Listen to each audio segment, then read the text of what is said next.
হরে কৃষ্ণ, রাধে রাধে। আমি গোবিন্দ চরণ স্মরণ করে আজ আবার এসেছি ছোট্ট করে একটি পাঠ করে শোনানোর জন্য। আমি হচ্ছি গোবিন্দের চরণের একজন নগণ্য সেবাদাসী। তো চলুন না সকলে মিলে একবার বলি নিতাই গৌর প্রেমানন্দের হরি হরি বল।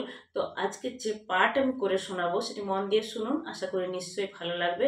যদি ভালো লেগে থাকে তাহলে লাইক, কমেন্ট এবং সাবস্ক্রাইব করে পাশে থাকবেন।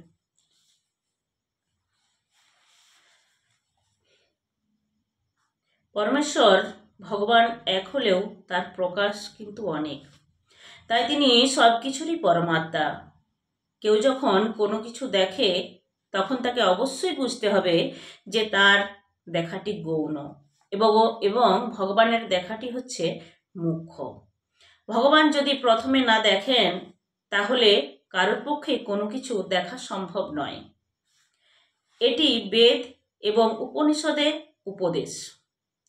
তাই আমরা যা কিছু দেখি বা করি সেই দর্শন অথবা কর্মের পরমাত্মা হচ্ছেন ভগবান। আত্মা এবং পরমাত্মার যুগৎপৎ একত্ব এবং পার্থক্যের এই সিদ্ধান্ত শ্রীচৈতন্য মহাপ্রভুর অচিন্ত ভেদাভেদ তত্ত্ব দর্শনের মাধ্যমে প্রতিপন্ন করেন। পরমেশ্বর ভগবানের বিরাট রূপ জড়জগতের সমস্ত বস্তুর অন্তর্ভুক্ত এবং তাই ভগবানের বিরাট রূপ সমস্ত চেতন এবং অচেতনের বস্তুর পরমাত্মা। বিরাট রূপ নারায়ণ অথবা বিষ্ণুরই প্রকাশ। এইভাবে ক্রমশ অগ্রসর হলে অবশেষে আমরা দেখতে পাব যে শ্রীকৃষ্ণই হচ্ছেন সব কিছুর পরমাত্মা। সে সূত্রে সিদ্ধান্ত হয়েছে যে সকলের কর্তব্য নির্দ্বিধায় শ্রীকৃষ্ণের আরাধনায় যুক্ত হওয়া অথবা নারায়ণ প্রমুখ তার অংশের আরাধনা করা। অন্য কারোর আরাধনা করার কোনোই প্রয়োজন নেই। বৈদিক স্রোতে স্পষ্টভাবে বর্ণনা করা হয়েছে যে জড়া প্রকৃতির প্রতি নারায়ণের ঈক্ষণের প্রভাবে জড়জগৎ সৃষ্টি হয়েছে। সৃষ্টির পূর্বে ব্রহ্মা অথবা শিব ছিলেন না। অতএব অন্যের কি কথা?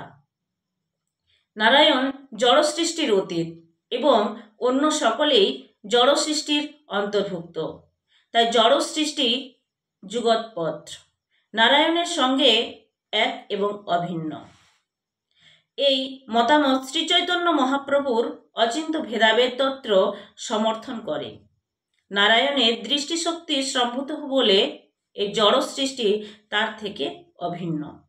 কিন্তু যেহেতু এটি তার বহিরঙ্গা মায়াশক্তির ক্রিয়া এবং তার অন্তরঙ্গা শক্তির আত্মমায়া থেকে পৃথক, তাই এই জড় সৃষ্টি তার থেকে ভিন্ন। এই শ্লোকে স্বপ্ন দর্শনকারী ব্যক্তির যে তুলনাটি দেওয়া হয়েছে সেটি খুবই তাৎপর্যযুক্ত।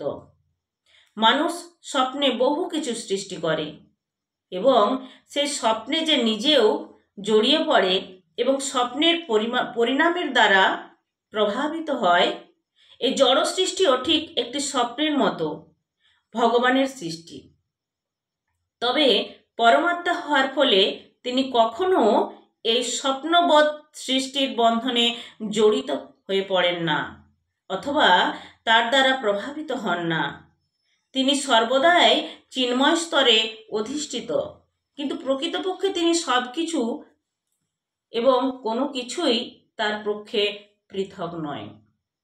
তাই তার বিভিন্ন অংশ হওয়ার ফলে একাগ্রচিত্রে তারই কেবল ধ্যান করা উচিত।